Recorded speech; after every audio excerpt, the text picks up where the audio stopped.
Hi, this is Rajesh Sharma.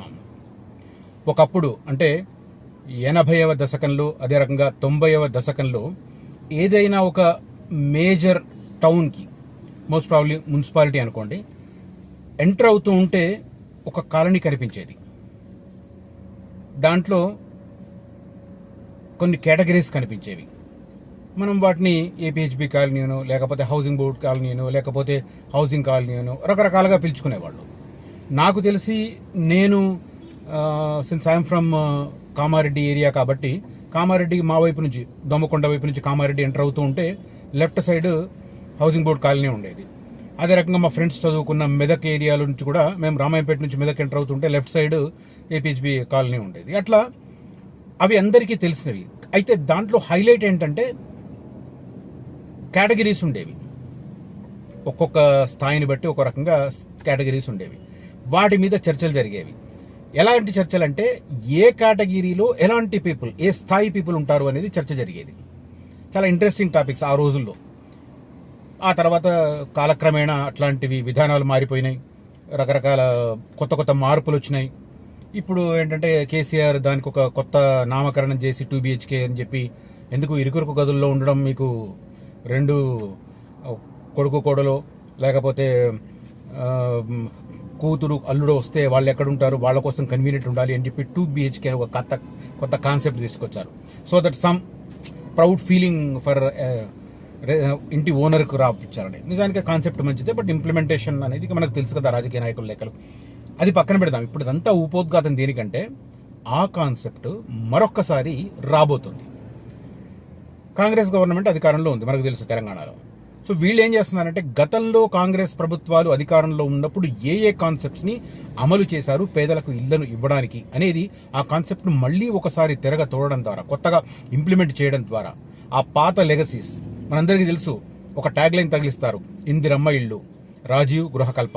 ఇలా అంటే రాజీవ్ గాంధీని, ఇందిరాగాంధీని అలా గుర్తు చేయడం ద్వారా ప్రజల్లో ఒక సెంటిమెంట్ క్రియేట్ చేయడానికి ప్రస్తుత కాంగ్రెస్ ప్రభుత్వం ఆ చర్య తీసుకుంటుందని అనుకోక తప్పదు. ఎందుకంటే అది వాస్తవం కూడా, మనం దాన్ని నమ్మినా నమ్మకపోయినా. కానీ ఆ కాన్సెప్ట్ ఏదైతే ఉందో, MIG, HIG అనే ఒక కాన్సెప్ట్ ఉంది కదా, ఆ కాన్సెప్ట్ని ఇప్పుడు మళ్ళీ రీస్టార్ట్ చేయబోతుంది ప్రభుత్వం.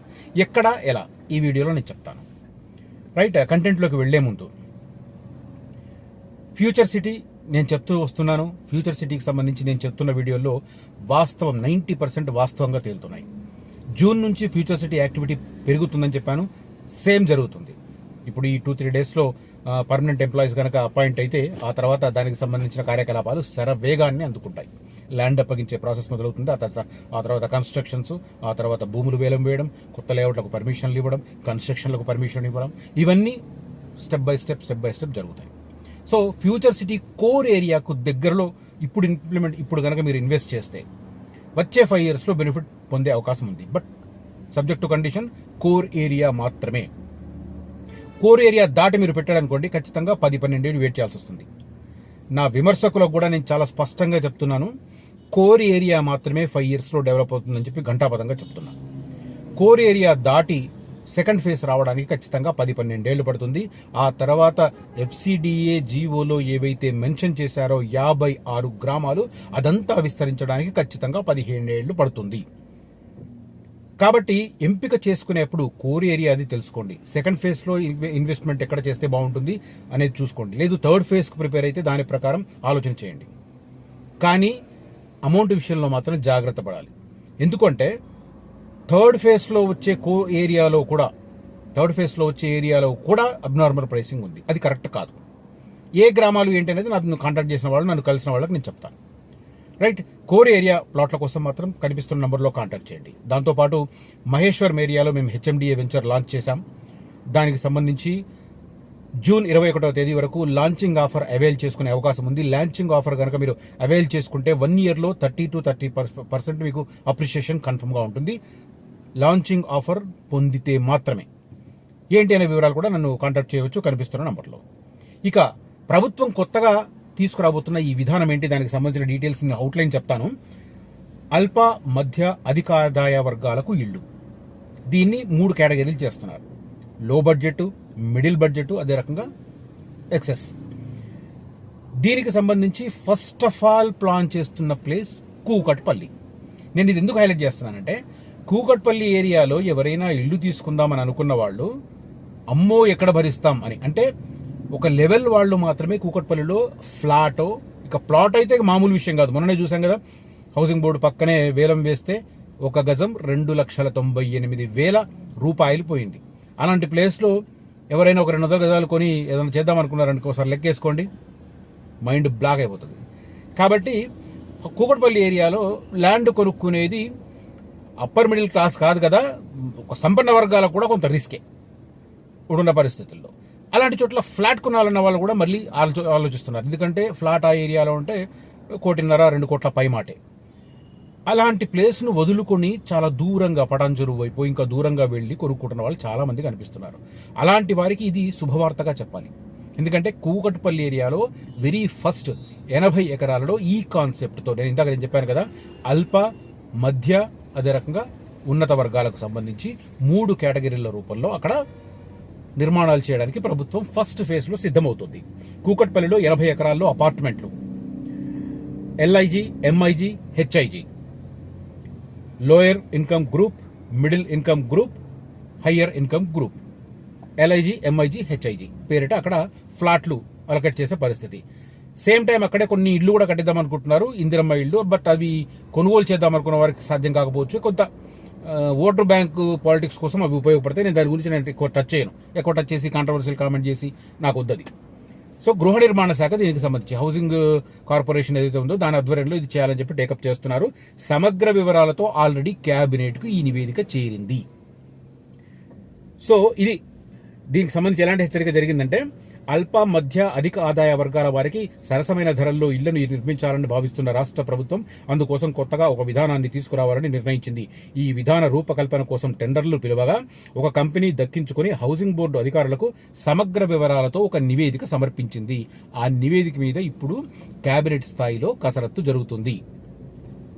ఇదే అనుకుంటే మాత్రం ఆమోదయోగ్యంగా ఉంది ఆ విధానం. ఇప్పుడు ఏదైతే ఆ కంపెనీ, ఆ కన్సల్టెన్సీ ఏదైతే రెఫర్ చేసిందో ఆ విధానం బాగుంది అని అనుకుంటే దాని మీద ఒక కేబినెట్ సబ్ కమిటీ ఏర్పాటై దాని మీద చర్చలు జరిపి ఎవరికి ఇవ్వాలి, ఏంటి ఇవ్వాలి అనేది విధి విధానాలు రూపకల్పన చేస్తారు. అది నెక్స్ట్ స్టేజ్లో ఉంటుంది. ప్రస్తుతం అయితే ఆ నివేదిక, ఆ కన్సల్టెన్సీ తయారు చేసిన నివేదిక ప్రభుత్వం వద్దకు చేరింది. దీని ప్రకారం ఏంటంటే LIG, MIG, HIG విభాగాల్లో ఇళ్ల నిర్మాణాలు చేపడతారు. ఇప్పటికే మనకు తెలుసు తర్వాత కథతంగం ఏంటంటే, రాష్ట్ర ప్రభుత్వం ఎట్లాగో భావిస్తుంది ఔటర్ రింగ్ రోడ్ నుంచి రీజనల్ రింగ్ రోడ్ మధ్య శాటిలైట్ టౌన్షిప్స్ చాలా ప్లేసుల్లో ప్లాన్ చేస్తుంది. అలాంటి చోట్ల ఈ కాన్సెప్ట్ తీసుకురావడం ద్వారా చాలా ఎక్కువ మందికి తక్కువ ధరకు అవైలబుల్ ప్రైస్ కి ఈ ఇళ్లు, సొంత ఇల్లు ఉండే రకంగా ప్లాన్ చేయాలనేది ప్రభుత్వ ఉద్దేశం. బట్ ఫస్ట్ ఆఫ్ ఆల్ చేస్తున్నది మాత్రం కూకట్పల్లికి సంబంధించిన ఏరియాలోనే. మనకు తెలుసు కూకట్పల్లి ఏరియా ఇంపార్టెన్స్ ఏందనేది. మొన్ననే 18 ప్లాట్లు వేలం వేస్తే, హౌసింగ్ బోర్డు పరిధిలో ఉన్న ప్లాట్లను వేలం వేస్తే దాంట్లో కమర్షియల్ ప్లాట్ ఒకటి 2,98,000 రూపాయలకు చదరపు గజం పోయింది. మిగతా 18 ప్లాట్లలో కూడా కేవలం 4 ప్లాట్లు మాత్రమే 2 లక్షలకు తక్కువ పోయినాయి, మిగతావన్నీ 2 లక్షల పైన పోయినాయి. ఓవరాల్ గా 60% 2.5 లక్షలకు చదరపు గజం పైగా పోయింది. That is the importance of ఇది మన ఇది కూకట్పల్లి హౌసింగ్ బోర్డు ఏరియా. అలాంటి ప్లేస్ లోనే ఇది చేపట్టాలని చెప్పి భావిస్తున్నారు. ఎక్కడ అంటే కూకట్పల్లిలో ఉన్న 80 ఎకరాలు హౌసింగ్ బోర్డుకు సంబంధించిన ప్లేస్ ఇది. అత్యంత ఖరీదైన స్థలం. అపార్ట్మెంట్లు నిర్మించే యోచనలో ప్రభుత్వం ఉంది. దానికి సంబంధించి కసరత్తు జరుగుతున్న పరిస్థితి కనిపిస్తుంది. అయితే ఎలా కన్స్ట్రక్ట్ చేస్తారు ఏంటనే విషయంలో కూడా కొంత ప్రభుత్వ ప్రైవేటు భాగస్వామ్యం PPP విధానంలో దీన్ని చేపట్టాలని చూస్తున్నారు. ప్రైవేటు ప్రభుత్వ రంగ సంస్థలు బ్యాంకుల నుంచి రుణాలు తీసుకోవడం, నిర్మించడం, లబ్ధిదారులతో వాటాలు పెట్టించడం, ఇలా పలు అంశాలపై అధికారులు కసరత్తు చేస్తున్నారు. అంటే నేను చెప్పాను కదా, ఓవరాల్ గా ఒక విధి విధానాలను రూపకల్పన చేసి దాన్ని కేబినెట్ సబ్ కమిటీ ముందు పెడితే, ఆ సబ్ కమిటీ కనుక ఆమోదిస్తే అది రాష్ట్ర కేబినెట్ ముందుకెళ్లి రాష్ట్ర కేబినెట్ కూడా ఆమోదిస్తే అప్పుడు అది ఇంప్లిమెంటేషన్ కు వస్తుంది. బట్ ఇది రావడానికి ఇట్ టేక్స్ టైం. ప్రస్తుతం ఈ ఇన్ఫర్మేషన్ ఇస్తున్నది ఏంటంటే, ఒక కన్సల్టెన్సీని నియమించింది ప్రభుత్వం. ఆ కన్సల్టెన్సీ ఒక విధానాన్ని, ఒక ముసాయిదాన్ని రూపొందించి దాన్ని ప్రభుత్వానికి అందజేసింది. ఇప్పుడు దాని మీద అధికారులు కసరత్తు చేస్తున్నారు. ఎలా చేయాలి అనే విషయంలో మాత్రం హౌసింగ్ బోర్డా ఎట్లా, ఎక్కడి నుంచి తీసుకోవాలి, ప్రభుత్వ ప్రైవేటు భాగస్వామ్యం అయితే PPP విధానంలో అయితే ఎలా, ఇది ఒకటి చెప్పాల్సి ఉంటుంది. ఇక్కడ చాలా మంది జనతా గ్యారేజ్ సినిమా చూసుంటారు. జనతా గ్యారేజ్ సినిమాలో మోహన్ లాల్ ను ఒక మీటింగ్ కు పిలుస్తారు ముఖ్యమంత్రి. దాంట్లో విలన్ వైపు నుంచి పెట్టిన ప్రపోజల్ మీద ఆయన అభిప్రాయాన్ని అడుగుతారు. ఏంటి అంటే, ఒక స్లమ్ ను పూర్తిగా నేలమట్టం చేసి అక్కడ ఉన్న స్లమ్స్లో ఉన్న వాళ్ళని జనాలను అక్కడి నుంచి తరిమేసి ఆ స్లమ్లో ఉన్న గుడిసెలను ఇళ్లన్నింటినీ తీసేసి చదును చేసి ఆ ల్యాండ్ను గనక ఆ ప్రైవేట్ సంస్థకు, ఆ విలన్కు సంబంధించిన ప్రైవేట్ సంస్థకు అప్పగిస్తే ఆ సంస్థ అక్కడ అపార్ట్మెంట్లు ఇల్లు కట్టేసి ఆ ప్రజలకు అందజేస్తుంది. దీంట్లో ఆ సంస్థ లాభం ఏంటి అంటే మధ్యలో కొంత కమర్షియల్ వాళ్ళు డెవలప్ చేసుకుంటారు. ఆ కమర్షియల్ కాంప్లెక్స్ ద్వారా వచ్చే ఆదాయం ఆ కన్స్ట్రక్షన్ చేసిన కంపెనీకి లాభం అవుతుంది. దాంట్లో అది ఎక్కడ బ్రేక్ పడుతుంది అంటే మీరు ముందు ఏది కడతారు? పేదలకు కావాల్సిన ఇల్లు కడతారా? ఎందుకంటే వాళ్ళని అక్కడ నుంచి మీరు ఖాళీ చేయిస్తున్నారు కాబట్టి ముందు వాళ్ళకి కడతారా, లేకపోతే మీ కమర్షియల్ని కట్టుకుంటారంటే విలన్ ఏం చెప్తాడు, ముందు కమర్షియలే కడతామంటాడు. ఎందుకంటే వాడికి అది ఇంపార్టెంట్ కదా. దానికి రీజన్ ఏం చెప్తాడు, ఆ కమర్షియల్ కడితేనే నాకు డబ్బులు వస్తాయి, తద్వారా మిగతా పేదలకు ఇల్లు కడతానని. మరి ఒకవేళ పక్కన పెడితే కమర్షియల్ ద్వారా వాడికి డబ్బులు వస్తుంటే వాడు డెవలప్ అవుతాడు. ఆ తర్వాత పేదలకు కట్టాల్సిన ఇల్లుని పక్కన పెడితే ఏంటి అని ఈ పాయింట్ లేవనెత్తి మోహన్ లాల్ ఆ మీటింగ్ నుంచి వెళ్ళిపోతాడు, తన అభిప్రాయం చెప్పేసి వెళ్ళిపోతాడు. లైక్ దట్ ఇప్పుడు ఇక్కడ పీపీపీ విధానంలో టేకప్ చేస్తే ఖచ్చితంగా వాళ్లకు ఓవరాల్ ల్యాండ్లో అపార్ట్మెంట్లు కట్టే ఏరియాను మొత్తం వదిలేసి కొంత కమర్షియల్ యాక్టివిటీ కోసం వాళ్లకు డబ్బులు జనరేట్ చేసుకోవడానికి, నిధులు సమీకరించుకోవడానికి, ఎందుకంటే దాన్ని చూపించే కదా వాళ్ళు డబ్బులు రుణ సంస్థల నుంచి డబ్బులు తీసుకొచ్చి ఈ కన్స్ట్రక్షన్ యాక్టివిటీ టేకప్ చేస్తారు. ఈ కన్స్ట్రక్షన్ యాక్టివిటీ టేకప్ చేసిన తర్వాత వాళ్ళకి రెవెన్యూ రావడానికి టేక్స్ టైం. ఆ మధ్య గ్యాప్ లో వాళ్ళకి సర్దుబాటు అవడానికి వాళ్ళు ఏమి యాక్టివిటీ చేస్తారు అంటే వాళ్ళకు రుణం ఇచ్చే సంస్థలు కొంత 5 ఏళ్ళలో 10 ఏళ్ళలో మారటోరియం ఇస్తాయి, ఆ తర్వాతనే వాళ్ళు రీపేమెంట్ ప్రాసెస్ స్టార్ట్ అవుతుంది. దీన్ని బ్యాలెన్స్ చేయడమే ఇక్కడ పొలిటికల్ రాజకీయ నాయకులు, అదే రకంగా మరీ ముఖ్యంగా ప్రభుత్వంలో ఉన్న అధినేతల ముఖ్యం. ఎందుకంటే ఇప్పుడు పీపీపీ విధానంలో కొన్ని సంస్థలను పిలుస్తారు, ఖచ్చితంగా సూపర్ ల్యాండ్ కదా హౌసింగ్ బోర్డు అంటే, కేపీహెచ్బీ అంటే, కాబట్టి ఖచ్చితంగా పెద్ద పెద్ద సంస్థలు ముందుకు వస్తాయి. కానీ ఆ పెద్ద పెద్ద సంస్థలు ముందు కన్స్ట్రక్షన్ కమర్షియల్ యాక్టివిటీస్ టేకప్ చేస్తాయా, లేకపోతే ప్రజలకు ఇల్లు కట్టి వాటిని అమ్ముతాయా? ఇది ఇంపార్టెంట్. కాకపోతే ఇక్కడ ఒక లాజికల్ పాయింట్ ఏంటంటే ఆ సినిమాలో అది మురికివాడలు, ఇక్కడనేమో ఇది హౌసింగ్ బోర్డు ఆల్రెడీ చేతిలో ఉన్న ల్యాండ్ కాబట్టి ఆ సమస్య ఉత్పన్నం కాదు. బట్ జస్ట్ అర్థం కావడానికి నేను చెప్పాను, అంటే పీపీపీ విధానం అర్థం కావడానికి నేను ఆ ఎగ్జాంపుల్ చెప్పాను. ప్రస్తుతం చేస్తున్న ఈ కసరత్తు చేస్తున్న దాంట్లో హౌసింగ్ బోర్డు పరిధిలో 598 ఎకరాలు ఉన్నాయంట, తర్వాత దిల్ పరిధిలో 1800 ఎకరాలు ఉన్నాయంట, అదే రకంగా ఇంకొక 1000 ఎకరాలు కూడా 1800 ఎకరాలు మళ్ళీ దాంట్లో 1000 ఎకరాలు ఆక్రమణలో ఉన్నాయంట. ఇప్పుడు అదొక సమస్య క్రియేట్ అవుతుంది వాటిని విడిపించాలని. బట్ ఓవరాల్గా కాన్సెప్ట్ అయితే చాలా మంచిది, ఎందుకంటే దాదాపు ఉమ్మడి ఆంధ్రప్రదేశ్లోనే 80-90 వేల ఇల్లు నిర్మాణమైనట్టుగా అంచనాలు ఉన్నాయి రకరకాలుగా. దాంట్లో లోయర్ బడ్జెట్ కోసమే ఎక్కువ తక్కువ పెట్టినట్టున్నారు. ఒక అందాజ ప్రకారం చూస్తుంటే 81,000 ఇల్లు నిర్మిస్తే అల్పాదాయ వర్గం లోయర్ బడ్జెట్ ఇన్కమ్ ఉన్న వాళ్ళకి 27,000 ఇల్లు, అంటే చిన్నగా 250 అడుగుల నుంచి ఎస్ఎఫ్టీ నుంచి 400 ఎస్ఎఫ్టీ, ఆ తర్వాత ఎంఐజీ మిడిల్ రేంజ్ వాళ్ళ కోసం 400 ఎస్ఎఫ్టీ నుంచి 650 ఎస్ఎఫ్టీ 15,000 నిర్మించారట. హెచ్ఐజీ 800 నుంచి 1400 చదరపు అడుగుల వరకు నిర్మించారట. ఇది పాతకాలంలో రాజీవ్ గృహకల్ప, ఇందిరమ్మ ఇల్లు అట్లా రకరకాలుగా చేస్తున్నారు. బట్ ఇది ఏంటంటే ఒక రకంగా ఇప్పుడు కూకట్పల్లి లాంటి ప్లేస్ను వదిలి ఎక్కడో దూరంగా వెళ్ళిపోయి కొనుక్కునే కంటే ఇట్లాంటి వాటిల్లో కనుక తగ్గించుకుంటే తక్కువ ధరకు దొరికే అవకాశాలు కూడా ఉంటాయి. ఇది మంచి కాన్సెప్టే. బట్ అల్టిమేట్ గా మనకు తెలుసు కదా, బిగినింగ్ ఆరంభ సూరత్వం చాలా బాగుంటుంది, బట్ దిగిన తర్వాత అయితే వేగంగా ప్రాజెక్టు కొనసాగితే మనకు ఎక్కడో చోట అక్రమాలు జరుగుతుంటాయి, లేదు నత్తనడకన ప్రాజెక్టులు సాగుతుంటాయి. అయితే ఇది ఏ తర్వాత ఇది పేదలకు మిడిల్ క్లాస్కు ఉపయోగపడేది కాబట్టి ప్రభుత్వం బిగినింగ్ ఎంత వేగాన్ని ప్రదర్శిస్తుందో అదే వేగాన్ని గనక కొనసాగిస్తే ఖచ్చితంగా చాలా మందికి, లక్షలాది మందికి ఉపయోగపడే అవకాశం not only in Hyderabad but also entire Telangana. Lower budget ఉన్న వాళ్ళకి, మిడిల్ బడ్జెట్ ఉన్న వాళ్ళకి మాత్రం ఈ కాన్సెప్ట్ చాలా ఉపయోగపడుతుంది. బట్ అల్టిమేట్ గా జరిగింది ఏంటంటే కొంత ట్రాన్స్పరెంట్ గా జరిగి రాజకీయ జోక్యం తక్కువగా ఉండి లబ్ధిదారుల ఎంపిక జరిగితే నిజంగా అర్హులకే ఈ ప్రయోజనం చేకూరుతుంది. కాదు అంటే మళ్లీ గతంలో జరిగిన తతంగమే పునరావృతం అవుతుంది. పొలిటికల్ జోక్యం ఉందా, అవినీతి ఖాయం. రాజకీయ అధికారుల జోక్యం ఉందా, మళ్ళీ అవినీతి ఖాయం. ఈ రెండు జరిగినాయా అసలైన అర్హులకు ఇల్లు దొరకవు. అసలైన అర్హులకు ఇల్లు దొరకాలంటే ట్రాన్స్పరెన్సీ విధానంలో జరగాలి, రాజకీయ జోక్యం తక్కువ ఉండాలి, అధికారులు కూడా కొంత జెన్యూన్ గా నిజాయితీగా వ్యవహరించాలి. అప్పుడే అర్హులకు ఈ లోయర్ బడ్జెట్, మిడిల్ బడ్జెట్ వాళ్ళకి ఉపయోగపడుతుంది. నేను సంపన్న వర్గాల గురించి చెప్పట్లేదు, వాళ్ళు దీనిలో కాకపోతే ఇంకో 10 రూపాయలు ఎక్కువ పెట్టి పక్కన కొనుక్కుంటారు.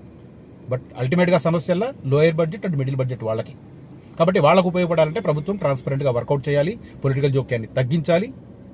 అది సాధ్యం కాదు, ఎందుకంటే ఏ ఎమ్మెల్యే ఎవడొచ్చి ఒక లిస్ట్ పట్టుకొని వస్తాడు. ఎమ్మెల్యే వాడు వాళ్ళ అనుచరులతో ఒక లిస్ట్ తెచ్చుకుంటాడు, దాన్ని అది చేసి వాళ్ళ లిస్ట్తో వస్తారు. కాబట్టి అదంత ఈజీయే కాదు.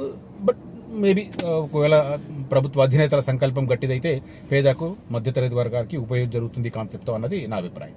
ఈ కాన్సెప్ట్, ఈ కంటెంట్, అదే రకంగా నా విశ్లేషణ కనుక నచ్చితే ఈ వీడియోను లైక్ చేయండి, నలుగురితో ఈ వీడియోను షేర్ చేసుకోండి, నా ఛానల్ను సబ్స్క్రైబ్ చేయండి. Thank you so much for watching this video. Signing off, Rajesh Sharma.